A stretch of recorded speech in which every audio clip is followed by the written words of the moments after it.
And then the rest of the day, not the rest of the day, probably for like a couple hours during the day, I take time to cook all of my food. And I have gotten it down to a pretty good science to where it is 2 to 3 hours, and most of that time is just cooking time.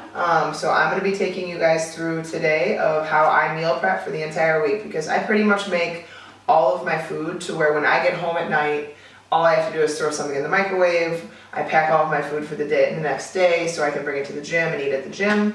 And then if I'm coaching early, like the next morning, typically I'll make my breakfast the night before, or I'll wake up early that morning to make it right before I leave. But I'm coaching very early tomorrow morning, so I'm going to make it today for you guys to see what I eat. And so what I am starting with is I roast, so I buy everything pre-peeled, pre-diced. I have butternut squash and sweet potatoes, and I eat a lot of it. I don't get sick of food. If you did, you are more than welcome to vary up. You can make rice, you could make oatmeal, you can make all kinds of stuff to give yourself carbs. You could do fruit, which I do as well. You guys will see that. But all I do is I take my sweet potatoes or my butternut squash. So we're going to start with sweet potatoes. And I preheat my oven to 425 because it makes them nice and crispy. I like them a little crispier. If you don't, you can make it lower, but at a lower temperature. And I put them into a big bowl. And then I take olive oil. I don't really measure it. I probably could, or I probably should, but I don't. I just kind of put enough olive oil in there to where it's not going to stick to the pan. And then I add seasonings, and I mix it up sometimes, but a lot of times I really like Weber Grill's roasted garlic and herb seasoning. It's delicious, and everyone always says when they smell my food that I heat up at the gym, they say it smells really good, so testament to my food. And then I usually just mix it up, make sure olive oil gets on all of the sweet potatoes. I do the same exact thing with butternut squash. I usually use the same seasonings. I use olive oil, and I just mix them on up. Make sure they're nice and covered so they don't stick too bad. They'll probably still stick a little bit. For whatever reason, butternut squash, I think because it has more moisture to the actual vegetable. I think they stick a little bit more, but you can always use non-stick spray.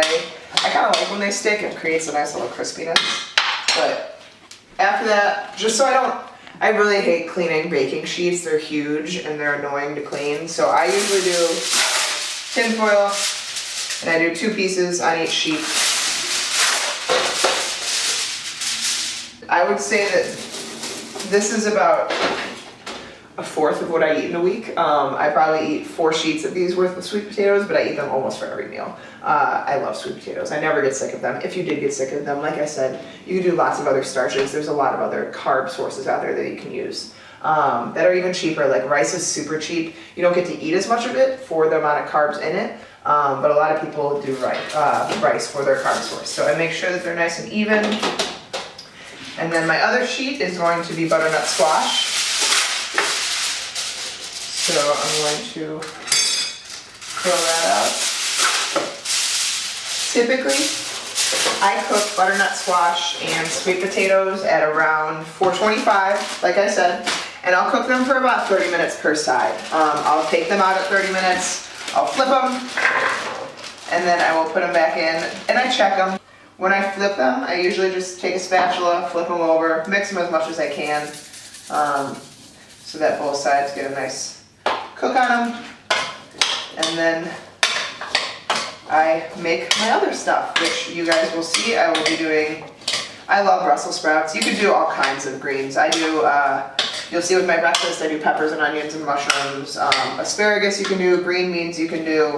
I roast most of them, so I don't have to really tend to them very much. If you saute them, you're gonna have to tend to them a little bit more, but I tend to see that you can make a lot more at once, and it's faster when you just roast them or throw them on a grill.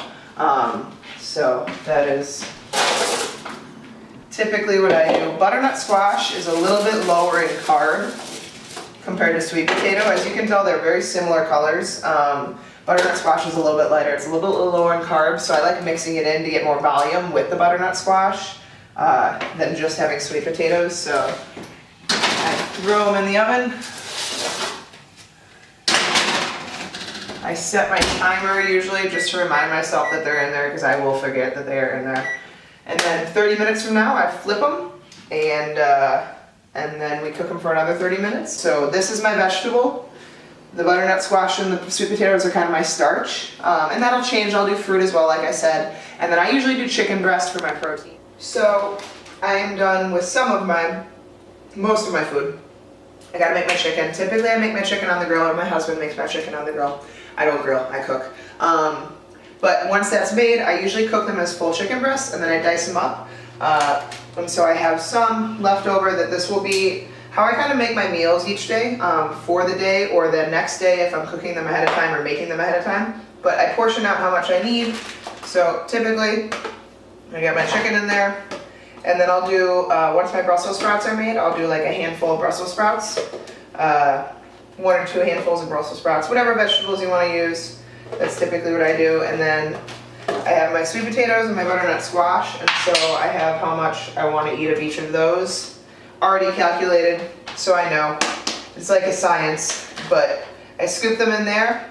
If I put in too much, I just take some out. And then I need my sweet potatoes.